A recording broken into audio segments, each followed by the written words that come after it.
On a cold morning in 1587, the English sky was a dull grey, complicit in a death long decided. On the frozen grass, silence hung like a curse. A woman in a jet-black velvet cloak walked slowly toward the execution block, her head held high. All eyes were fixed on her, no one dared breathe too loud. She knelt down, looked up at the gloomy sky one last time, then laid her neck on the block. A nod. The axe swung. No pardon, no tears from the English crown. Only the dry, merciless sound of steel on flesh. That woman was Mary Stuart, Queen of Scots, betrayed by royal blood itself. Mary Stuart was born to be a queen. At just 6 days old, she wore the crown of Scotland. Her bloodline was steeped in royalty, granddaughter of the King of France, a legitimate heir to the English throne, a child carrying 3 kingdoms within her, France, Scotland, and England. All of Europe coveted the power she represented. Mary grew up wrapped in silk and song in the palaces of France, where light never faded, and every step echoed with harp melodies. She studied poetry, horseback riding, and played the lute like a princess from a fairy tale, graceful, refined, and tragically naive.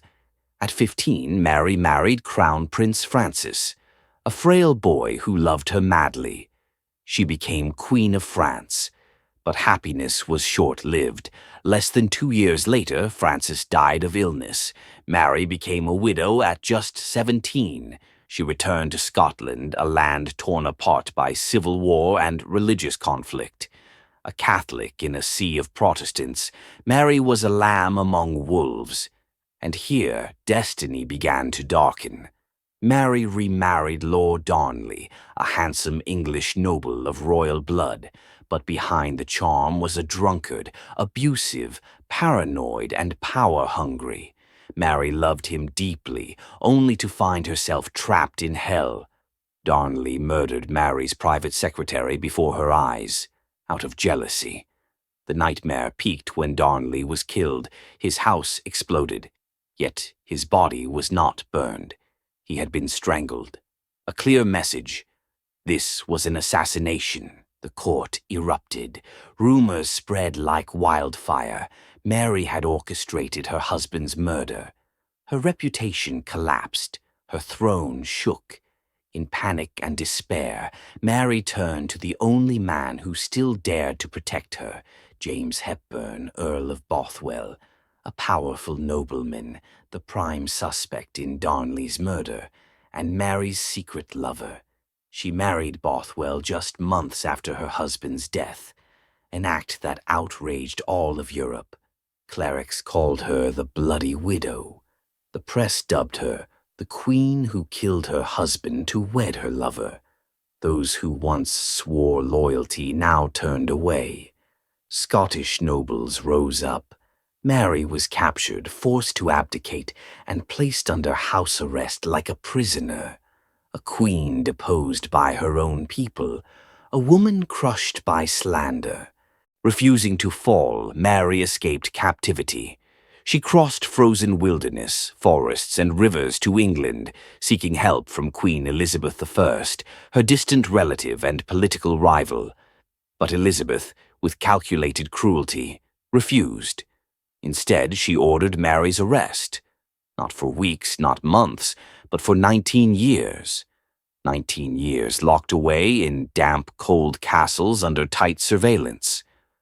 Why? Because Mary carried a legitimate claim to the English throne.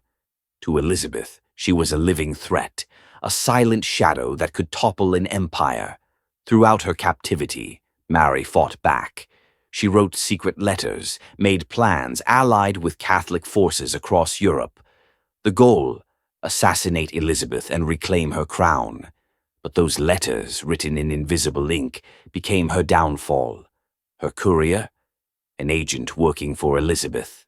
Every word Mary penned, every plan she plotted, landed in her enemy's hands. Once the evidence stacked high enough, Elizabeth charged her with treason, a crime with no forgiveness. Elizabeth signed the death warrant, but when questioned by the public, she feigned hesitation, blaming her officials for acting too swiftly to be stopped. A cold-blooded performance, but carefully calculated. On the morning of February 8th, 1587, Mary walked out of her cell. She wore a bright crimson velvet gown, the color of Catholic martyrdom. Her footsteps made even the guards bow their heads.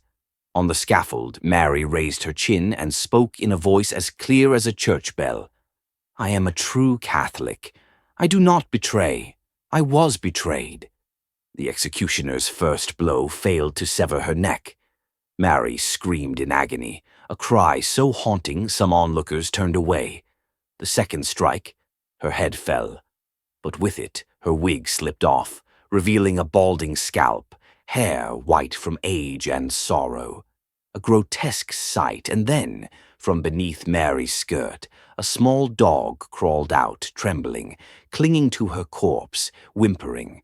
It lay in the pool of blood, refusing to leave, perhaps the last witness of unwavering loyalty. Mary died, but was never forgotten. Catholics across Europe hailed her as a martyred saint. Her death ignited waves of fury toward Elizabeth and deepened the Protestant-Catholic divide across the continent. And Elizabeth, the queen who signed her cousin's execution, was forever remembered as the cold-blooded queen. Mary Stuart, a woman born to wear the crown only to be betrayed by it. Her life was a battlefield between love and power, between gentleness and resolve. She loved and was punished for daring to love. She sought happiness and was crushed for seeking it. Her death was not just a personal tragedy, but a symbol of the injustice women face when they dare to enter the game of power. In that world, women are not allowed to be weak, or they'll lose their heads.